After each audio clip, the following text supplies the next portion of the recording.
What's up, guys? Welcome to the video. Today we're going to be talking about Destiny 2 and the state of trials for Control Trials Weekend. What were the good, what was the bad, and what was my overall opinion. Sorry, I don't actually have Trials gameplay, but I do be having some Diablo 2. We're about to be just farming the Countess for some runes and some other stuff. But if you want some videos on Diablo 2, let me know, because I enjoy this game a lot. I think it's pretty good. But on to Destiny. So, overall, I didn't really like Control Destiny. I understand it's one weekend. They're just testing a few things. So, I'm not expecting it to be final. And you shouldn't expect it to be final. But that being said, let's talk about the good and the bad.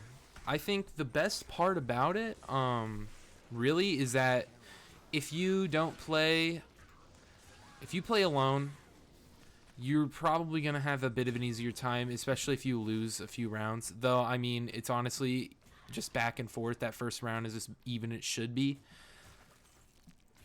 But I digress. I think as a solo, you may get an easier time. I think everybody's going to have an easier time, especially if you just aren't used to winning. If you don't win a lot, it might be for you.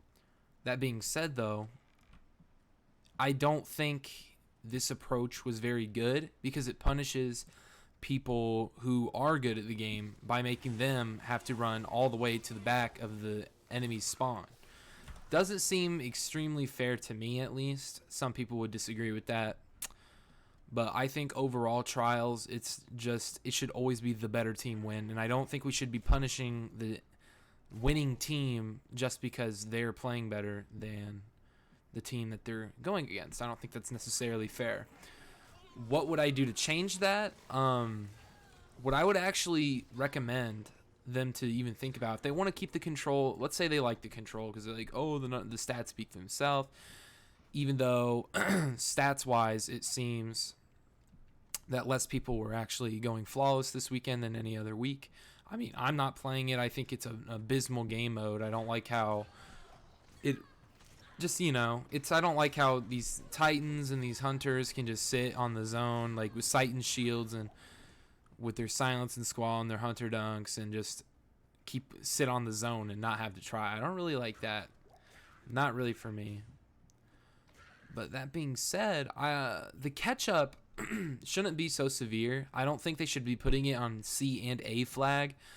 I don't really like that. I think what would have been better is if they made it more a tiny bit closer and maybe progressively. So if you wanted to go and if I win that first round when it's in the middle, it spawns a little bit closer to the enemy and then a little bit closer and then a little bit closer every single round that you win or in a row or lose in a row.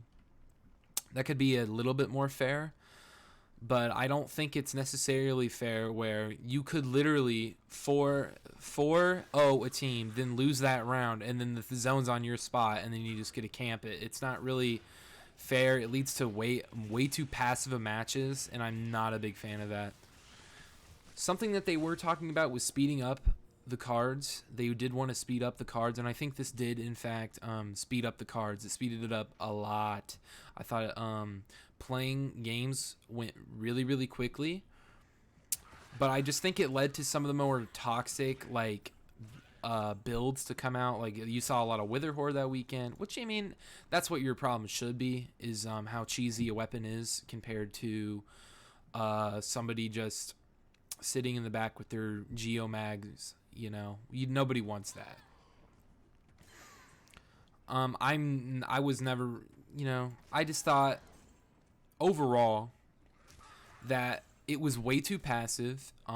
It incentivized sitting in the back of the map when you lose and making it really easy to get the zone. You could literally just have two people distract, or not even distract. You could just have two people defend, and you could have one person sitting on the zone, and you win that round guaranteed, as long as your two players don't get shit on.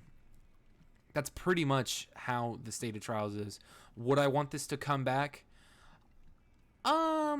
I think if they tweaked it a little bit, it could work.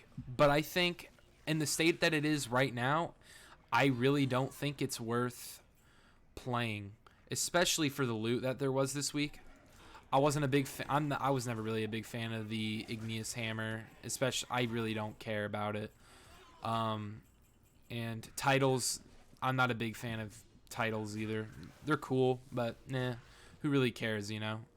Back in the day, you used to be able to just like pay and hit or get flawless title or unbroken or conqueror or whatever. You could still actually do it.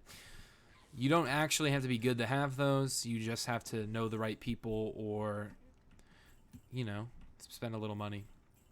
But that's a whole different topic, a whole different discussion.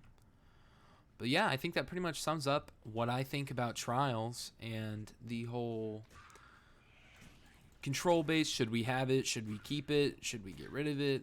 I think that kind of settles it. But yeah, that's pretty much it, guys. Thanks for watching. Have a good night.